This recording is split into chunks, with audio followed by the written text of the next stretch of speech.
Hindi tayo tinatawag ni Jesus sa kabila ng ating mga kasalanan dahil kinukonsinti niya tayo. Ang kanyang paghirang ay palaging panawagan para sa kabanalan.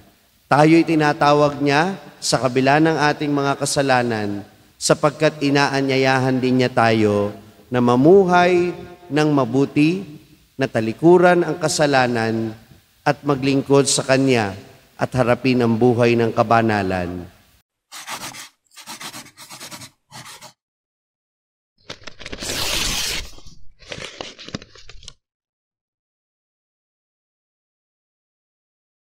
Sumainyo ang Panginoon. At sumainyo Ang rin. mabuting balita ng Panginoon ayon kay San Mateo.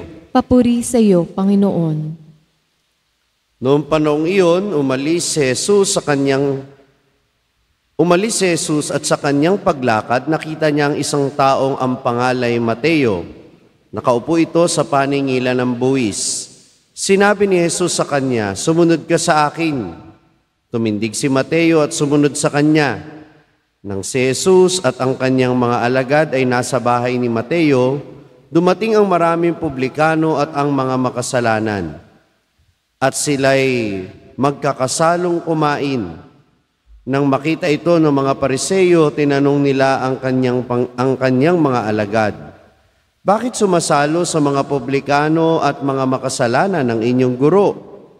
Narinig ito ni Jesus at siya ang sumagot, "Ang mga may sakit ang nangangailangan ng manggagamot, hindi ang mga walang sakit. Humayo kayo at unawain ninyo ang kahulugan nito. Habag ang ibig ko at hindi hain, sapagkat naparito ako upang tawagin ang mga makasalanan, hindi ang mga banal." Ang mabuting balita ng Panginoon. Pinupuri ka namin, Panginoong Hesukristo. Magandang umaga po sa inyong lahat. Magandang umaga po, Father.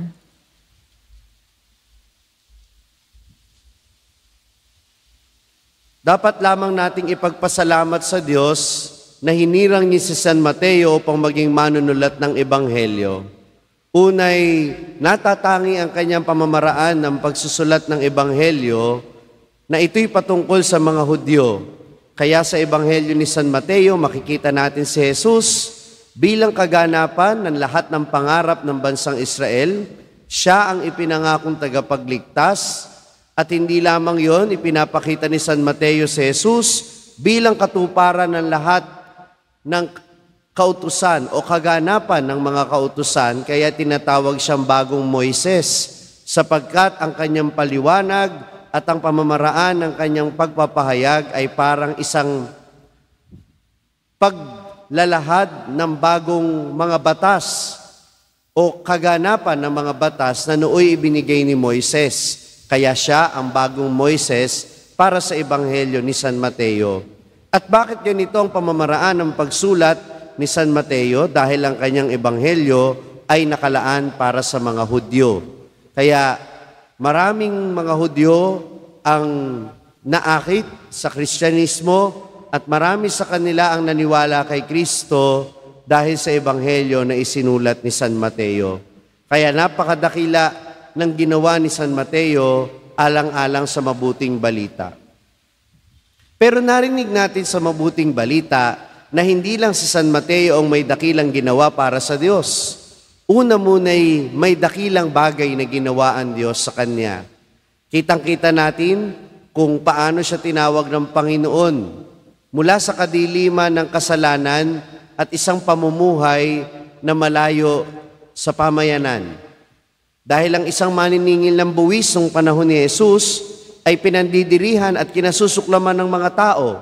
Dahil po yung mga naniningil ng buwis noon, una, tinitingnan sila bilang mga rebelde ng mga Hudyo. Bakit? Sapagkat yung kanilang trabaho ginagawa nila para sa mga Romano. Bilang Hudyo, dapat ang ipagtanggol nila, dapat ang protektahan nila yung interes ng bansang Israel. Pero itong mga maniningil ng buwis, sila ang nangongolekta dahil noon ang pinagbabayad lang ng buwis ay yung mga nasasakupan, yung mga sinakop na bansa ng mga Romano. Itong mga Hudyo nagbabayad ng buwis dito sa mga taong ito, nakikita sila bilang rebelde. Pangalawa, nakikita sila bilang mga makasalanan dahil mayroon silang kapangyarihan na magpatong dun sa buwis na ipinapataw sa mga tao. So ito ay nakaugnay sa pandaraya at panloloko sa mga tao. Kaya po gayon na lamang ang pandidiri at ang paglayo ng mga tao sa mga maniningil ng buwis. Kaya walang lumalapit sa kanila. Siguro gulat na gulat yung mga tao nung makita nila na tinawag ni Jesus itong maniningil ng buwis. Dahil minsan ding sa Matthew chapter 18 verse 17, sinabi ng Panginoon na yun daw mga hindi nagsisisi ng kasalanan at hindi nagbabagong buhay, para silang mga publikano at para silang mga maniningil ng buwis at mga hentil. Anong ibig sabihin? Malayo sa Diyos at malayo sa pamayanan. Itchapuera. Kaya, nagtataka siguro yung mga tao, bakit itong si San Mateo ang tinawag ng Panginoon? At alam ninyo, merong magandang painting si Caravaggio na pinamagatang The Call of Matthew o ang pagtawag kay Mateo. At sa larawang ito, kitang-kita mo, doon sa muka ni Mateo, yung pagkagulat nung siya'y tinawag ng Panginoon. Ang Panginoon ay nakaturo sa kanya at siya naman nakaturo sa kanyang sarili na para bang sinasabi niya, ako ba talaga? Ako nga ba? Kasi alam niya kung gaano kadumi yung kanyang pamumuhay. Alam niya kung gaano siya makasalanan. Pero yung painting na ito napakaganda kasi pinapakita dito yung liwanag na tumatagos mula kay Jesus patungo sa kanyang mukha. Na para bang inaakay siya ng Panginoon mula sa kadiliman ng kanyang buhay patungo sa liwanag na daladala ni Jesus. At itong pagkagulat na ito ni San Mateo at ng lahat ng tao, narinig natin sa Ebanghelyo, sapagkat si Jesus hindi pa nakontento na tinawag niya si San Mateo. Nung si San Mateo ay natuwa, nagkaroon sila ng party. Nagkaroon pa sila ng pagtitipon at kainan, salo-salo. At nung panahon na yun, alam ninyo, kapag ka nakikain ka, hindi ka lang nakikikain ng pagkain. Parang sinabi mo na rin na yung mga kasalo mong kumain, kaibigan mo at kaugnay mo. Isa ka sa kanila. Kaya yung ginawa ni Jesus, kontrobersyal sa mga tao dahil parang si Jesus, ipinagpapalagay niyang siya'y isa sa mga makasalanan. At minamahal ko mga kapatid, dito ipinahayag ni Jesus ang mensahe na ito na mensahe para sa lahat. Siya'y naparito, hindi para tawagin lamang ang mga banal, kundi ang mga makasalanan. Kaya sana, ang mensaheng ito ay panghawakan nating lahat na lagi tayong tinatawag ni Jesus tungo sa kabanalan. Lagi niya tayong tinatawag mula sa kadiliman ng ating buhay patungo sa kanyang liwanag. Kaya nga po dun sa painting ni Caravaggio, kung babalikan ko, pag tiningnan po ninyo yung nandito si Jesus sa gawing kanan, nandito sa gawing kaliwa, hindi mo makaagad makikita kung sino si Mateo. Napakaraming mga tao doon, 4 sila kung di ako nagkakamali o 5. At nagtatalo-talo yung mga tao, sino ba dyan si Mateo? At ang kakaiba doon, si Jesus ay nakabihis ng damit nung panahon niya. Pero ang bihis ng mga tao doon sa kabilang panig ng painting, kung saan nandun ang paningilan ng buwis, ang suot nila yung suot ng mga tao nung panahon ni Caravaggio. Parang magkaiba ng panahon. Sapagkat gustong iparating siguro ni Caravaggio na ang pagtawag kay San Mateo noon ay pagtawag din sa bawat isang makasalanan sa atin ngayon. Tandaan natin na tayo sa kabila ng kasalanan, hinirang tayo ng Panginoon upang maging tagapagpahayag ng mabuting balita. Amen ba yun?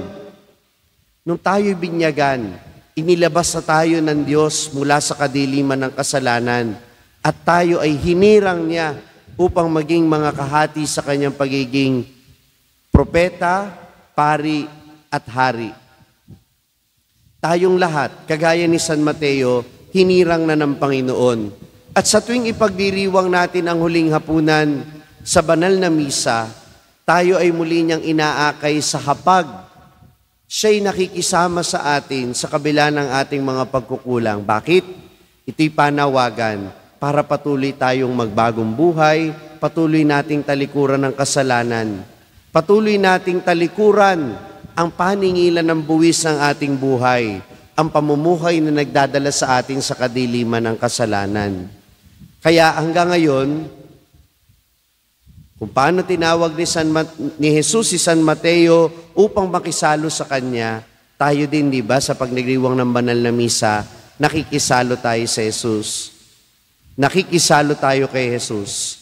At palaging ang paalala sa atin, hindi tayo tinatawag ni Jesus sa kabila ng ating mga kasalanan dahil kinukonsinti niya tayo. Ang kanyang paghirang ay palaging panawagan para sa kabanalan.